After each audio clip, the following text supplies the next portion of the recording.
Hello friends, ഇന്നത്തെ എൻ്റെ പുതിയ വീഡിയോയിലേക്ക് സ്വാഗതം. ഇന്ന് നമ്മുടെ നാട്ടിൽ നല്ല അടിപൊളി മഴയായിരുന്നു. മഴയൊക്കെ കണ്ട് ആസ്വദിച്ച് നല്ല അടിപൊളി ചായക്കടയിലെ പത്തിരി ഉണ്ടാക്കി നോക്കിയാലോ? മിക്കവർക്കും അറിയായിരിക്കും, എങ്കിലും നമുക്കൊന്ന് വീട്ടിലുണ്ടാക്കി നോക്കിയാലോ? ഇനി നോമ്പൊക്കെ അല്ലേ, ഒരു സ്പെഷ്യൽ വിഭവമായിട്ടിരിക്കട്ടെ. അപ്പം ചായക്കടയിൽ നിന്ന് കിട്ടുന്ന പത്തിരി എങ്ങനെ ഉണ്ടാക്കാമെന്ന് നമുക്ക് നോക്കാം. നമുക്ക് അതിനായിട്ട് ആദ്യമായിട്ട് ഒരു ഗ്ലാസ് വെള്ളം എടുത്ത് ഒരു പാത്രത്തിൽ വിട്ട് തിളപ്പിച്ചു. അതിനകത്തേക്ക് കുറച്ച് വെളിച്ചെണ്ണ ഞാൻ ആഡ് ചെയ്തു. പിന്നെ അതിനുശേഷം എന്ത് ചെയ്യുന്നത് വെച്ചാൽ കുറച്ച് പെരിഞ്ചീരകം ഇട്ട് കൊടുത്തു. പിന്നെ എള്ളോ കരിഞ്ചീരകമോ യൂസ് ചെയ്യുക. പിന്നെ കുറച്ച് ആവശ്യത്തിന് ഉപ്പ്, പിന്നെ പഞ്ചസാര. ഒത്തിരി പഞ്ചസാര വേണ്ട, കുറച്ച്. എന്നിട്ട് അത് നന്നായിട്ട് ആ വെള്ളം വെട്ടി തിളയ്ക്കുന്നത് വരെ തിളപ്പിക്കുക. ഇനി അടുത്തതായിട്ട് നമ്മൾ അതിനൊരു അരപ്പ് തയ്യാറാക്കുന്നുണ്ട്. തേങ്ങയും ചെറുജീരകവും കുറച്ച് ചുമന്നുള്ളിയും അതുപോലെ 2 കഷ്ണം വെളുത്തുള്ളിയും കൂടി ഇട്ടിട്ട് ഒന്ന് ചതച്ചെടുക്കുക. ഒത്തിരി അരയരുത്, കുറച്ച് വെള്ളം കൂടെ ചേർത്തിട്ട് ഒന്ന് ചതച്ചെടുക്കുക.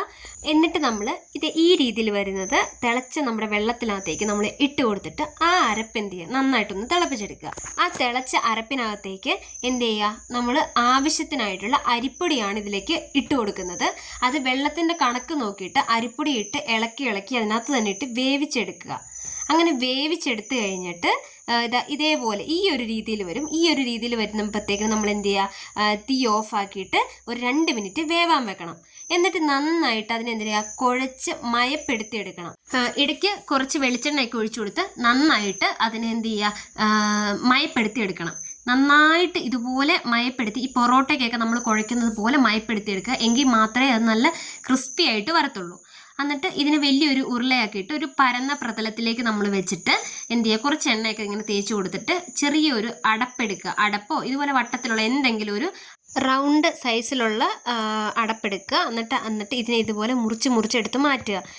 ബാക്കിയുള്ളവയും നമുക്ക് അതുപോലെ തന്നെ മാറ്റി വെക്കുക. പിന്നെ ശ്രദ്ധിക്കേണ്ട കാര്യം എന്താണെന്ന് വെച്ചാൽ തീർത്തും ഇതിൻ്റെ കനം കുറയരുത്, ഏകദേശം ഈ ഒരു വലിപ്പത്തിലേക്ക് വരിക.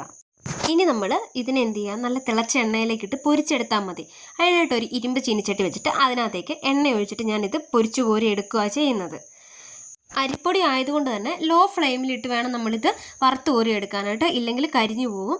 അതനുസരിച്ച് അതിൻ്റെ വേവ് നോക്കിയിട്ട് നമ്മൾ ലോ ഫ്ലെയിമിലിട്ടിട്ട് വറുത്ത് കോരി എടുത്താൽ മതി. ഒത്തിരി എണ്ണയൊന്നും പിടിക്കുന്നതോ കുടിക്കുന്നതോ അല്ല ഇത്. അപ്പോൾ എല്ലാവരും ഒന്ന് ട്രൈ ചെയ്ത് നോക്കണേ. നല്ല അടിപൊളിയായിട്ട് നമുക്ക് ഈവനിങ് സ്നാക്സിൻ്റെ കൂട്ടത്തിലാണെങ്കിലും അതുപോലെ തന്നെ നമുക്ക് ഇപ്പം നോമ്പിൻ്റെ കാലമാണല്ലോ, നോമ്പിനായിട്ടൊരു വിഭവമായിട്ടും ഒക്കെ നമുക്ക് ഇതിനെ സെർവ് ചെയ്യാൻ പറ്റും. നല്ല അടിപൊളിയാണ്, നല്ല ക്രിസ്പിയാണ്, അതുപോലെ തന്നെ ഉള്ളിൽ നല്ല സ്മൂത്താണ്.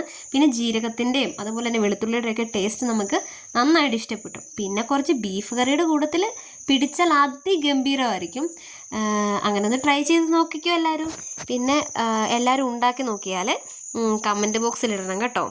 അപ്പം എൻ്റെ ചാനൽ ഇഷ്ടപ്പെട്ടാൽ എല്ലാവരും ലൈക്ക് ചെയ്യണം. ഇനി ഇങ്ങനത്തെയുള്ള പുതിയ വീഡിയോകൾ കാണാനായിട്ട് സബ്സ്ക്രൈബ് ചെയ്യണം, അതുപോലെ തന്നെ ഫോളോ ചെയ്യണം കേട്ടോ, മറക്കല്ലേ. അപ്പോൾ ടാറ്റാ, ബൈ ബൈ.